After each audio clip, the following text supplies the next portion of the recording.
Kunni tez o'tayotganligidan xabarimiz ham bo'lmay qolyapti. Islomjon ukam eslatib qoldi. Xullas, ertaga Alloh taolo qasam ichgan kunlar, valayalin ashr, 10 kunga qasam degan kunlar ertaga kelib kelar ekan. Ya'ni Zulhijjaning 1-kuni ertaga bo'ladi.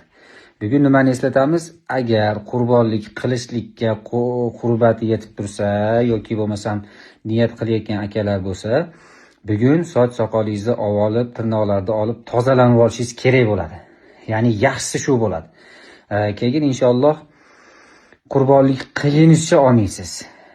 Undan keyin rostdan ham eslatiladigan kunlar bular. Ertadan boshlab roza tutiladi.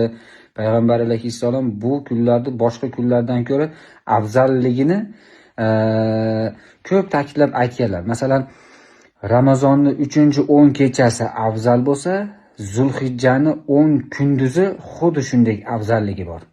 Olimlar ko'p ixtilof qilishgan, ya'ni Ramazonning 10 kechasi afzalmi yoki Zulhijjaning 10 kunligi afzalmi deganlar. Ramazonning 10 kechasi deganlar, u kuni masalan Qadr kechasi bor, 1000 oydan afzal bir kecha bor deyishgan. Valayalin ashrchi, bu kunda Mino bor, Muzdalifa bor, Arafot bor, haj bor, qurbonlik bor, amallar ko'p. O'shaning uchun bu kunlarni qadriga yetish kerak. Roza tutish kerak, tasbih aytish kerak, Alloh taologa nafl ibodatlarni ko'paytirish kerak. Ajri mukofoti boshqa kunlarga qaraganda ziyoda bo'ladi inshaalloh. Va yana eslataman, bugun asrgacha soch soqollaringizni tekizlab oling.